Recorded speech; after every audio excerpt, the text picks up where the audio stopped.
अगली घटना मोपला नरसंहार की है।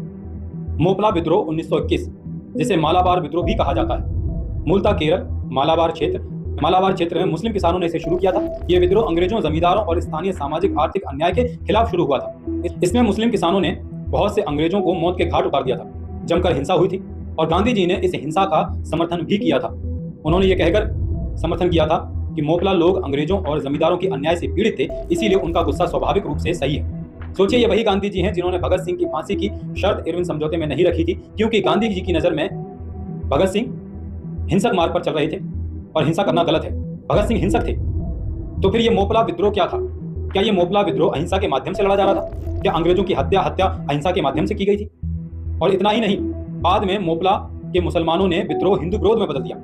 जैसे आज आप देखते हैं, जब बंगाल में मुसलमान वक्फ बोर्ड अमेंडमेंट बिल के विरोध में प्रदर्शन करते हैं, सड़कों पर उतरता है, लेकिन धीरे धीरे ये विरोध हिंदू विरोध में तब्दील हो जाता है और 500 हिंदू परिवार अपना घर छोड़कर पलायन करने के लिए मजबूर हो जाते हैं। ऐसा ही सेम मोपला नरसंहार के दौरान हुआ था।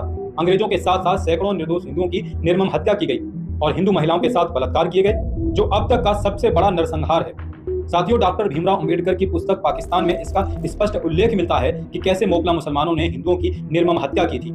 इस नरसंहार को कुछ इतिहासकार मोपला विद्रोह कहते हैं। मोपला विद्रोह तुर्की के खलीफा के समर्थन में निकाला गया था और अंग्रेजों के खिलाफ निकाला गया था। लेकिन देखते देखते ये मोपला विद्रोह हिंदू विरोध में तब्दील हो गया और हजारों हिंदू महिलाओं के साथ बलात्कार किए गए। गांधी जी ने अंग्रेजों और जमींदारों के खिलाफ उठे असली कारणों को माना और प्रारंभिक स्तर पर मोपला लोगों की प्रशंसा भी की, उनको समर्थन भी दिया।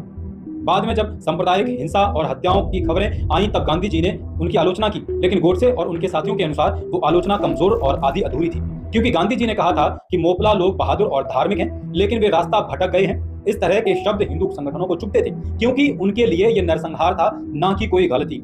जिस तरह आज कुछ सेकुलर लोग पत्थरबाजों को, दंगाइयों को भटका हुआ युवा बताते हैं, उसी तर्ज पर गांधी जी ने मोपला नरसंहार के दोषियों को यह कहते हुए माफ कर दिया था कि वो बहादुर हैं, लेकिन रास्ता भटक गए।